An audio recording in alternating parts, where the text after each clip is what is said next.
Do you have animals that are hard to keep in? Maybe they go over the fence or under. Trying to keep them in can be very frustrating and infuriating. You're just trying to do it for their own good. In this way, animals are like teenagers, or vice versa. However, you don't always have to spend a fortune to keep dogs and other animals in, or else have to give them up. There are some relatively cheap ways to stop high-flying and low-digging animals from getting out. However, if you happen to have a lot of money, you can get yourself a fence like this nice one. And if you happen to have a whole lot of money, maybe you can get me one too.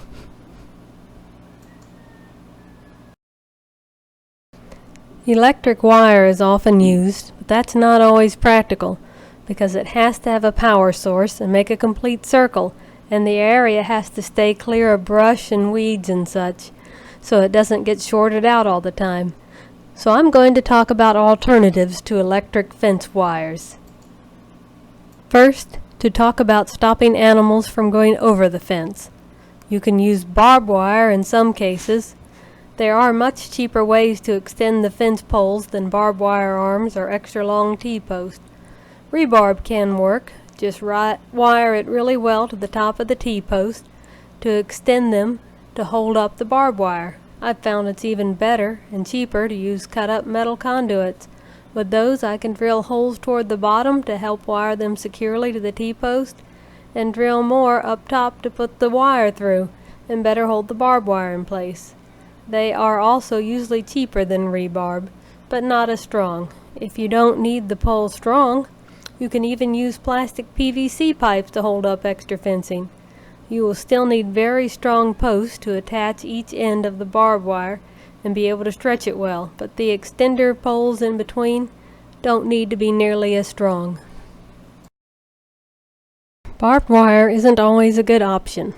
I have some very valuable and loved dairy goats, and I don't want to risk their getting their udders torn on barbed wire. In that case, I just extend the pen height using the cheap 2-inch poultry netting. It doesn't even have to be stretched very tightly like barbed wire, but it probably won't last as long either.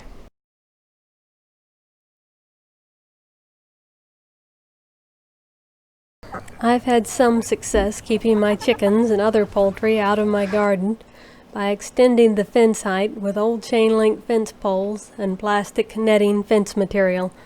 I've also used welded wire.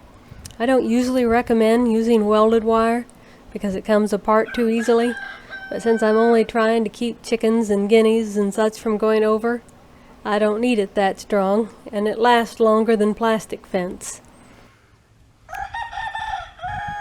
Now, to talk about animals that go under the fence. I've put barbed wire along the bottom of fences. That prevents them from being able to push up on the bottom of the fence as much. But you want to keep the barbed wire at least a little up out of the dirt and mud, otherwise it'll rust away after just a few years. Much more successful was for me to put field fence along the bottom of the fence in the worst places and put branches on top. I cut 4-foot high field fence lengthwise, so I have 2 feet high wire for the worst places. If you use cheaper wire, it'll probably rust away a lot faster.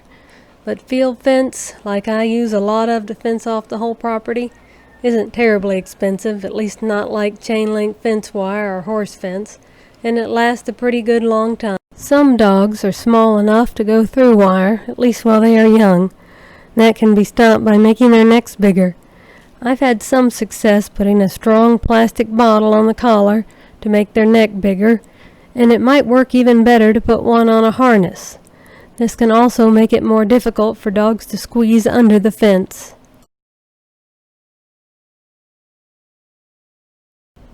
But for my worst escape artist, which was otherwise my best livestock guardian dog, I resorted to using the Sport Dog wired fence system.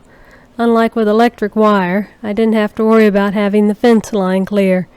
I just ran it along the fence, or it could be buried. Since it's strong enough to cover 100 acres, it was plenty strong enough for my place.